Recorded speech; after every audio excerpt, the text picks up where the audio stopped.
Shopify grows your business no matter how far or big you grow. Shopify is the global commerce platform that helps you sell at every stage of your business. Whether you're selling your fans' next favorite shirt or an exclusive piece of podcast merch, Shopify helps you sell everywhere. Shopify powers 10% of all e-commerce in the US.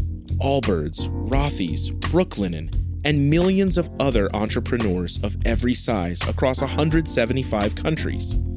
Plus, Shopify's award-winning help is there to support your success every step of the way. Because businesses that grow, grow with Shopify. Sign up for a $1 per month trial period at shopify.com/income, all lowercase.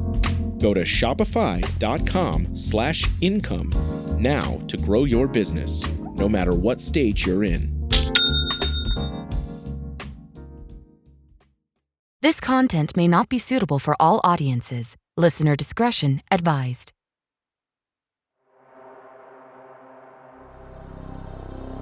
I am not a man of faith, but I stopped at the local church, and I just got off the phone with the priest. Hopefully, this will all be over soon. That's when I accepted that what I had seen was real. And that realization scared me all the more. From Killer Podcasts, true tales of horror, bizarre happenings, unexplainable events. This is Disturbed.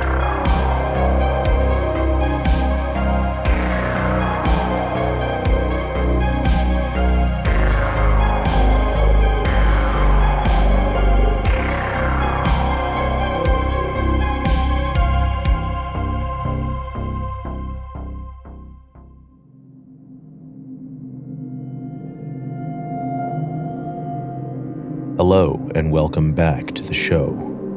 This week, we're bringing you 5 stories that will make your skin crawl. So sit back, listen closely, and dive into the horror. First, a story narrated by Maggie Kennedy, submitted by Disturbed listener Katie. Thanks for telling us your tale, Katie. And if anyone else has a story they'd like to share on the show, click the link in the podcast description.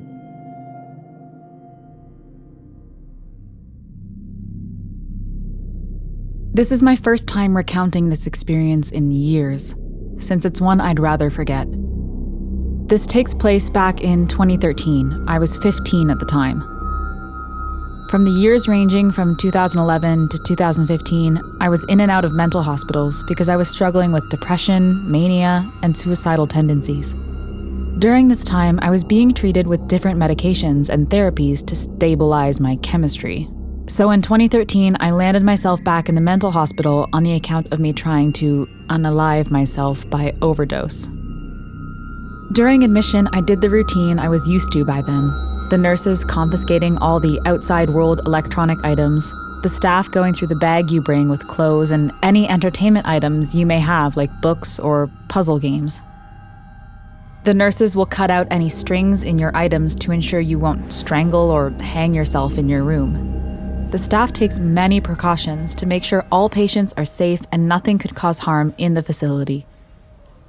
I was released into my unit with just a few clothes along with the toothbrush and paste they give you. After my admission, I was taken by a nurse to my new living space for the next week or so. I walked down a dormitory-like hallway with big wooden doors on each side. In total, there were 12 rooms. I approached a door on my right near the frosted windows at the end of the hallway. The nurse opened the door, put my stuff on my stretcher-style bed, and left. In the room were my 2 new roommates, Morgan and Shiloh. Morgan was a friendly person off the bat. She was slender and tall and, unfortunately, had gashes and mutilating scars on both arms. Shiloh didn't introduce herself. She stayed on the bed facing the wall, and all I saw was her back humped from her bad posture and her bleached-out blonde hair hiding her face. Later on, I got to know everyone else in the unit, boys and girls, since it was unisex. We all chatted about our experiences here, and what we all enjoyed doing outside of these high-security walls. We all have been hanging in the group area for an hour now, and I still didn't see Shiloh anywhere.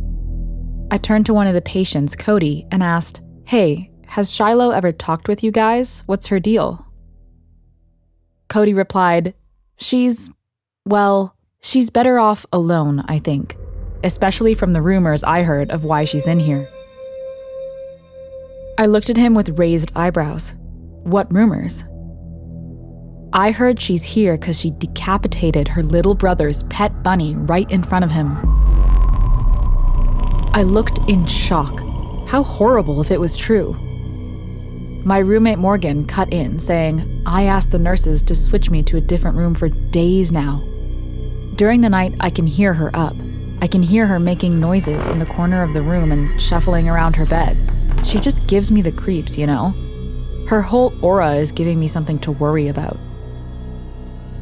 A couple days went by, and still Shiloh either stays in the room or only comes out for meals, but she stays to herself. A few nights ago, I could understand why Morgan was so worried. While trying to sleep one night, I heard Shiloh scraping something. I kept my eyes shut, but let my ears try to pinpoint what the noise could be. The noise was slow and consistent. I could hear her scraping something on the frame of the bed. Sleep took over me that night, but the next couple nights, I continued hearing the sound of slow, ear-tingling scraping coming from the corner.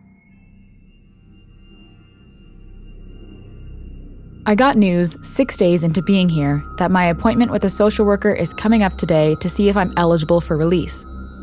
I was so excited to know I could be free again soon. It was soon time for lockdown, where everyone stays in their rooms till either lunch or outside privilege time. I decided to take a shower during our lockdown.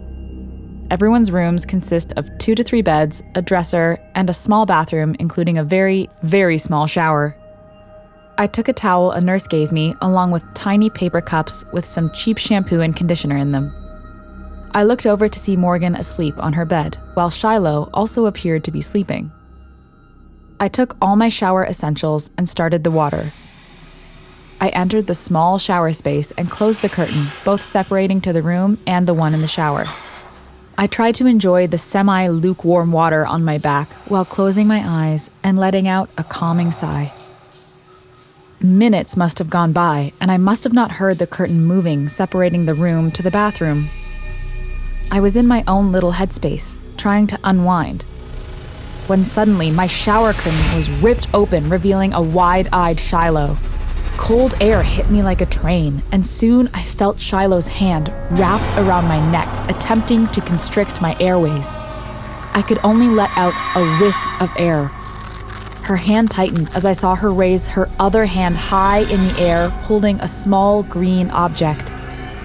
She slammed her object-holding fist into my breast, and immediately I felt hot, piercing pain shooting all throughout my chest.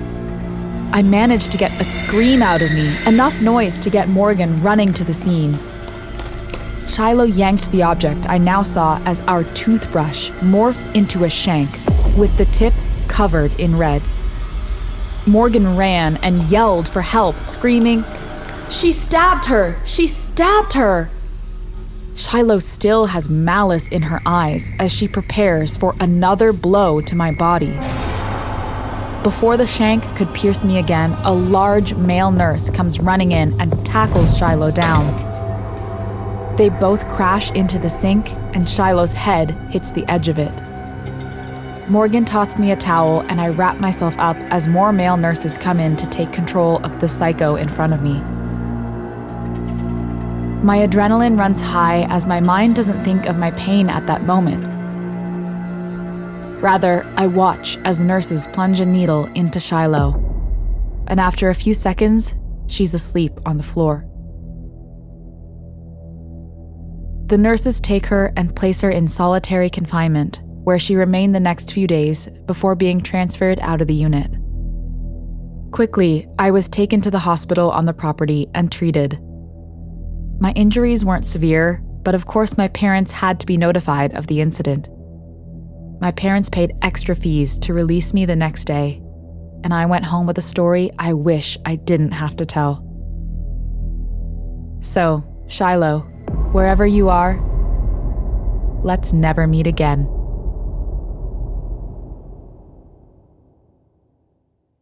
Next, a story narrated by Daniel DeGroh from the Disturbed Reddit user Hall of Fame, Unstoppably Stupid. Don't always ignore the bump you hear in the middle of the night. I've been plagued by spirits all my life. They're not always mean or giving me trouble, but I've had my fair share of scary encounters, and I'm always wary that something from the beyond is coming to get me. Well, a couple days ago, while I was taking my dog into the backyard to play around, I felt a negative energy wash over me. I was spooked. I could tell there was a negative spirit here, so I decided to keep our playtime in the front yard and inside for a while. Since I felt that and started avoiding the backyard, things have started to happen around the house. My dog is always hiding in her kennel if we are not actively playing. When we're in the living room together, she will stare into the kitchen and whine. Last night, I was woken up by a sound downstairs below my bedroom on the second floor. Something inside me told me I had to investigate, and I had to use the bathroom anyways. I walked downstairs, and I saw nothing out of the sorts as I made my way and entered my bathroom. It was cold in there, colder than the rest of the house. This gave me goosebumps, and my skin started to crawl. I never turned on the lights when I got up in the middle of the night. It makes it easier to fall back to sleep. So, I sit on the toilet so I don't have to worry about aiming and start to pee. The bathroom door slams shut, and I mean slams. I thought it would break free, it swung with so much force. I tried to ignore it, finished using the bathroom, and went to go back to bed. Try as I could though, I could not push the door open. Something was holding it in place. Because of my experience with the paranormal, I had a feeling that this was a spirit. Maybe even the one from the backyard. Firmly and loudly I said, "You are not welcome here. Leave now." The door didn't budge, however. After a moment, a sound to my right caught my attention as the shower curtain over my bathtub slowly shifted to the side. At this point, even though I've been dealing with these experiences since I was 14, I started to freak out. This time, it was different. Whatever was haunting me felt strong. I slammed into the door with my shoulder and it budged under my weight. I made my way down the hall, hearing the door open and shut repeatedly in my wake. I reached the stairs leading to the second floor, grabbed my dog from her kennel, and flew up the stairs. We entered my room and I sat her on my bed, closed my door, and climbed in. Something started pounding on my bedroom door. The dog barked with a ferocity I had never heard. Nervously, I got back out of bed and turned on my light. The pounding stopped. I sat on the edge of my bed and held my dog to reassure her. Seconds turned to minutes, with nothing else happening. After 10 or so minutes, I climbed back under the covers, leaving the light on, and drifted into a restless sleep. When I got up this morning, I found all of the chairs in my kitchen had been knocked over. My poor dog seemed terrified to eat her breakfast. I took her to work with me today. On my way in, I stopped at the local church. I am not a man of faith, but I met with a nun that was in there cleaning. She took my information and I just got off the phone with the priest. He's coming by today after I get home. Hopefully, this will all be over soon.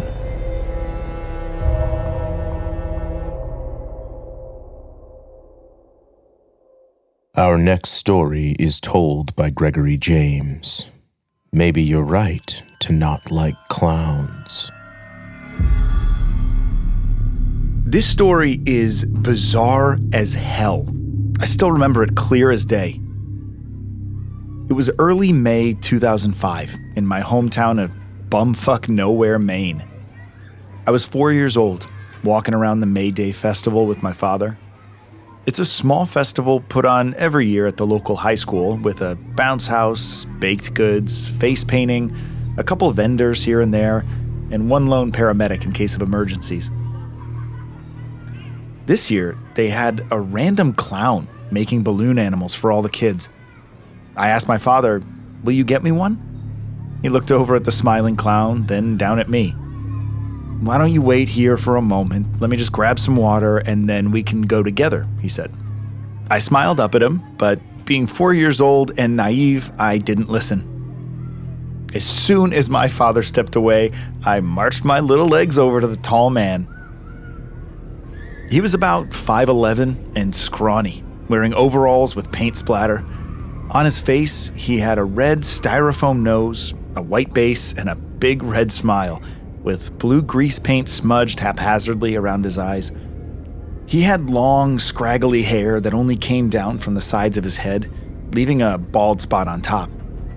He wore white gloves stained with brown and deep mahogany colors. I thought it was paint, but looking back, who fucking knows what it was? I was only 4, so I thought that's how all clowns looked.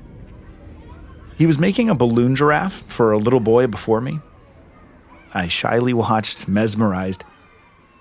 Once he had handed the giraffe to the boy, I stepped forward, bashfully, and stuttered out a weak, "Excuse me, sir?" His head whipped around, and his eyes seemed to stare through my soul. I couldn't see irises, just black pupils. I was about to ask him for a balloon sword or something, but before I could speak, he reached down and grabbed my left wrist. He yanked it up and sank his teeth into my forearm. Within a millisecond, I was shrieking. The guy let go of me and darted off towards the back exits of the high school grounds. My father was by my side immediately. He looked up and saw the guy taking off down the road. He was furious, but he knew it was more important to tend to the giant bite mark on my arm than to try to chase down a crazed clown. He picked me up and rushed me over to the paramedics' tent. The cops were called, and soon people surrounded us at the tent trying to see my arm. In a small town like that, everyone has to be involved. This was before high-quality cell phones existed, so no one was filming this or anything. But plenty of my hometown residents saw the bite and were all horrified by it. The cops took statements from me, my father, and everyone else who had seen anything. After all these years, my father recently told me that after my mom took me home, the event coordinators came up to him and said they never hired a clown for entertainment. The cops told my dad that this fake clown was probably some drugged up junkie having a bad trip. For whatever reason, he took it out on me. My hometown has one of the worst drug epidemics in our state, so this explanation would not surprise me.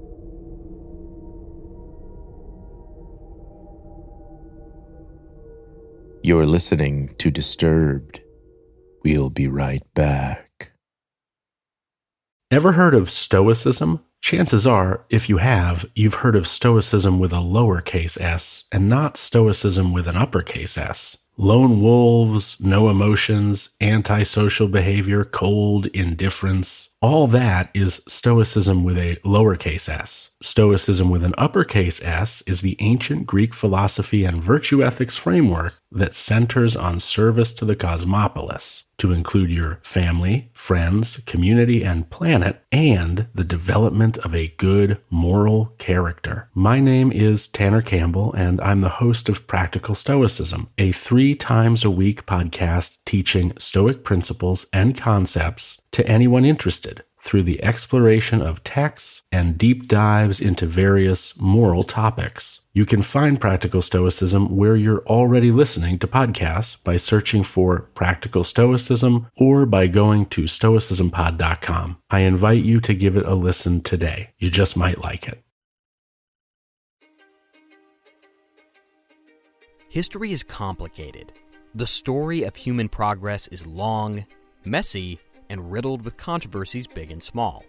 On Conflicted, we dive headfirst into history's most infamous events and contentious figures.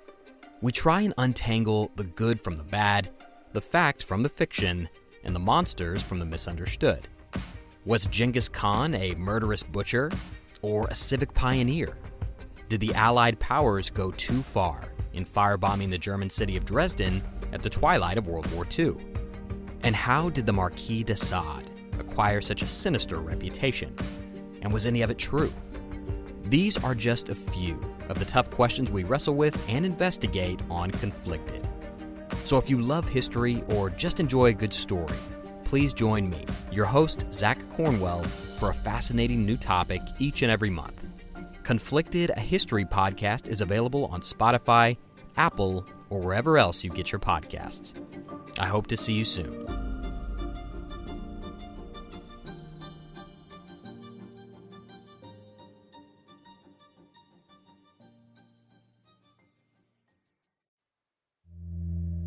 Welcome back to the podcast. Our next story is told by Catherine Restivo, my real-life horror story. This happened to me a number of years ago, and I have never forgotten it. One night, as I was lying in bed trying to get some sleep, my black cat Sabrina scratched at my bedroom door to be let out. Tired but mostly awake, I slipped out of bed and shuffled to my bedroom door to let her go out. She kept looking at me and led me to the side door to go outside. I opened the side door, then held the screen door open for her so she could leave. As I closed the screen door, I glanced outside at my dad's 1995 Chevy truck parked in the driveway. My heart stopped as I caught sight of a strange figure standing behind the truck, right by the hood. I could only see its shoulders and up. Its head seemed to be too large for its thin neck and bony shoulders. Where eyes should have been were two large empty sockets. They were pitch black, two voids set in a pale face. The rest of its face is burned clearly into my memory. The upper half of the face was covered in skin, but the skin lower down looked shredded up. The jaw was just bone, holding a wide, toothy grin. Its eyeless face seemed to look straight through me. I'm a bit nearsighted, so for a second I wondered if my eyes were playing tricks on me in the dark. I squinted to get a better look, which made it so much worse. I could see the details of the creature's appearance even more clearly, the texture of its skin, the wrinkles, the bits of torn up flesh. There was no mistaking what I saw. Terrified, I closed the side door and locked it. I was breathing heavily as my heart raced to my chest. Even then, I tried to reason with myself that maybe what I saw wasn't real, but I couldn't shake it. I know what I saw. Still scared, I ran into the room and jumped into bed. I hid under the covers like a kid, despite being in my 30s. I suddenly felt the way I used to when I would wake up to vivid night terrors as a child. The fear of being unable to escape the horrors of my imagination, feeling completely alone and vulnerable, even though my parents were across the hall in their bedroom. As I hid under the blankets, I suddenly heard long, continuous scratches on the wall. It was like it was in my room, running a nail along the bumpy bedroom wall. I could hear the nail lightly thump each time it hit a bump. My panic grew, and I felt more and more engulfed by my childhood trauma. I started to cry and tried to talk myself out of this fear that gripped me. Maybe this thing fed on fear. Maybe it was getting a rise out of me and using my fear for its enjoyment. I tried to calm down and tell myself that everything was okay. As I began to relax, the scratching finally stopped, and everything went quiet. After all I had been through and seen, I tried to convince myself that I had seen something else and had just let my imagination get carried away. The next night, when the cat wanted to go out again, I reluctantly looked in the location of where the creature had stood behind the hood of my dad's truck. Nothing in the area looked like the creature at all. There was no rock or tree or any other figure of the landscape that remotely resembled the creature. That's when I accepted that what I had seen was real. And that realization scared me all the more. I never want to see that thing again, and I hope it never comes back.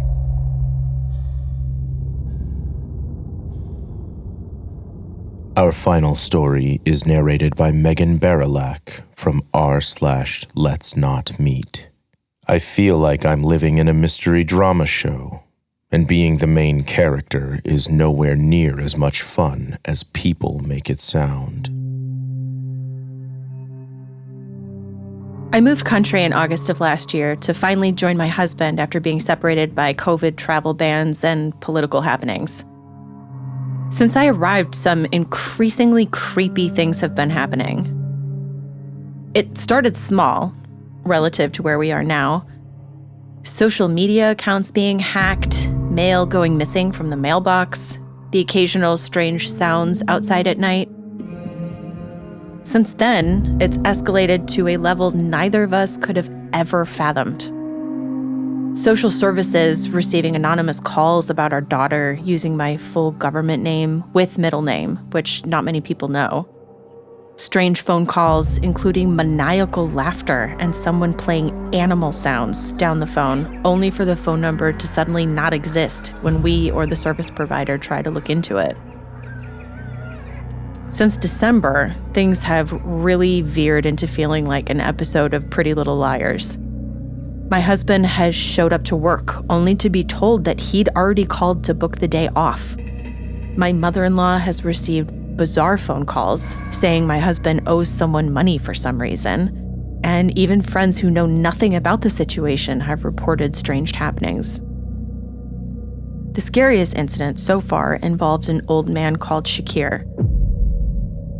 I first encountered Shakir when walking to the bus stop after meeting my friend for coffee in the town center. I noticed him staring at me, checking his phone as if checking that I was the right person, then started following me. He followed me onto the bus, then all the way home, eventually peering through the glass panel on the front door of the building I live in because I managed to get in and lock him out. My neighbor, who is active military personnel, was outside in the garden, so I told him that someone followed me home and was at the door. He went out and chased the man off, noting that he didn't speak much English, but did appear to know my name and the name of another man living in the building. He told my neighbor that he was here to visit another neighbor by name. After my neighbor didn't allow him in, he left, but 5 minutes later, my neighbor's phone rang from an unknown number. He answered, and the person on the other end said, "It's Shakir. Just wanted to say hello." That's how we know his name, but there was no way for him to have mine, and definitely no way for him to have my neighbor's number. We called the police, but they were unable to trace him. We know that Shakir himself isn't the stalker because he was too obvious and haphazard compared to everything else, but believe that he may have been sent either to follow me and messed it up or to intimidate me. What terrifies me is that I don't know what their motive is or their next step. What I do know is that if we solve the mystery and make it out in one piece, I'm selling this shit to Netflix.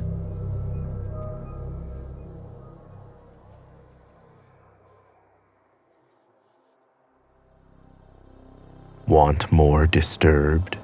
Check out our Patreon for member-exclusive content, early merch access, and other cool perks. I'm your host, Doug Bailey, and this has been Disturbed, a production of Killer Podcasts and part of the Evergreen Network. For more paranormal and true crime shows, visit killerpodcasts.com. Follow our social channels at Disturbed Podcast on Instagram or Disturbed_pod on Twitter. If you enjoyed the show, please consider subscribing and reviewing on your favorite listening platform.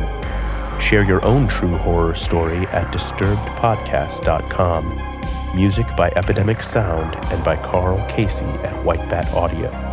Our producers are Noah Fouts and Elizabeth Flood. Our audio engineer is Nathan Corson. Executive producers Bridget Coyne and Gerardo Orlando. Until next time, stay safe out there.